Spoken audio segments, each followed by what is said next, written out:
I recently went to an appliances shop to buy a new filter for my air fryer. And the salesman who was working there must have decided for some reason that I really needed a new blender in my life. I really didn't need a new blender in my life, but he wanted to tell me about all the wonderful features of that particular blender that he was selling.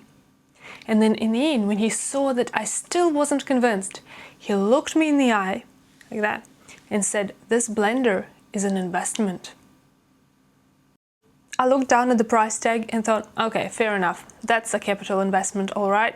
I was kind of half expecting to hear him tell me why it's a great investment, but he didn't. He just said that it was an investment, as if something being an investment was a benefit in itself. I just don't think it is. There is such thing as a bad investment, right? I didn't buy a blender that day. But it got me thinking, how helpful would it be to have a list of questions to ask myself to help determine if a particular home appliance is likely to be a good investment?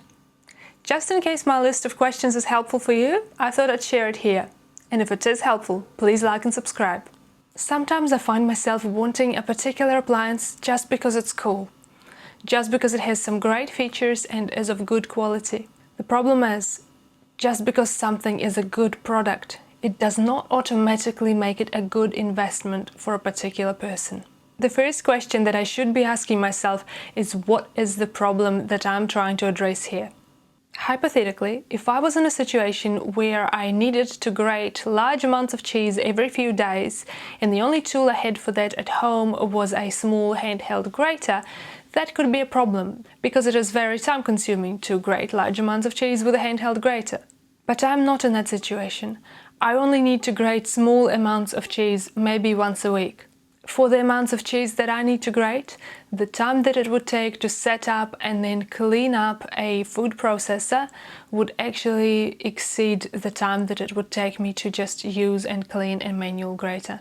In my situation, a food processor is a solution to a problem that I don't have. Starting with a solution and then looking for a problem can be a bit of a waste of time and money in my experience. The next question I think I should be asking myself is, what are the good things that owning this item will help me achieve? For example, I have a stand mixer. When I purchased it, I was hoping that it would help me knead bread dough and therefore contribute to me making bread. I was also hoping that it would be easier to use a stand mixer than knead dough by hand. And it is helping me achieve that. I owned this stand mixer for many years and never regretted buying it. It was money well spent for me. If you're interested to see how I use it in my bread making process, I have another video on that, so please check it out. When I'm asking myself about the good things that a purchase of this appliance would bring, I should also probably be asking myself, what are the disadvantages of owning this item? In case with a stand mixer is that it takes up a large amount of bench space and it is too heavy for me to put away into the cupboard on a regular basis. Something else that I should be asking myself is, have I considered any other options or alternative ways of solving my problem? For example, if I'm considering the purchase of an electric kettle or jug, some other options I could consider would be purchasing a stovetop kettle, one with a whistle. Or I could consider the option of using a pot that I already have and boiling water on the stovetop in an existing pot that is not a jug. I'm not saying those options are just as good, but I'm saying that they are there and I should be considering them.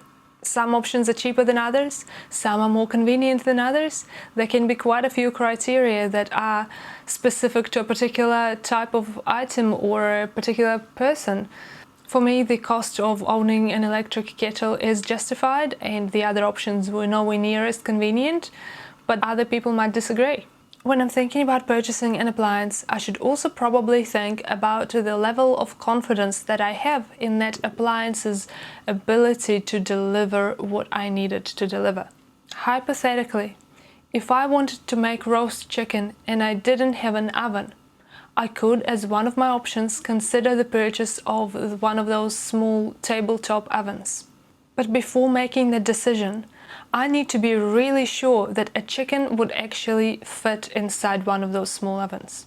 If I buy it without thinking, and then it turns out that it can't fit a chicken, it's not the oven's fault that I didn't measure it. Failure to think about my requirements is not a failure of an appliance. I may need to consider different models, different brands, different sizes, different condition, new versus second hand. For each of those options, I want to understand how affordable it is and how affordable it is compared to other options. Say, this is what I want to do, but can I afford it without causing significant financial stress for myself? Of course, there may be situations when every option looks like it's going to cause significant financial stress, but that's a different discussion. Coming back to the example of an electric kettle, if my old electric kettle broke down and I couldn't afford to buy a new one, you know how I talked about the option of using a pot and boiling water in that pot on stovetop? Yeah, that option could just be the right one for me at that point in time. Another super important question, in my opinion, is what is the likely full cost of this item, including the long term?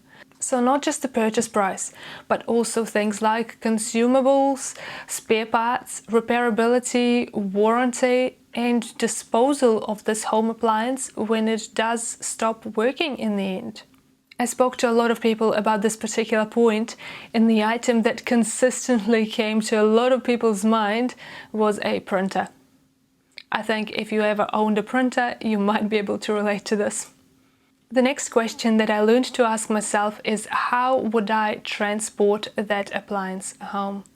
There was that one time when I purchased an overlocker and I didn't have a car at the time. It's a story for a different video, but it is forever etched in my memory. Moving on to the next question. Are consumables for this item easy to source, or would I be locked in with a particular supplier? Some brands and models can be easier to source consumables for than others.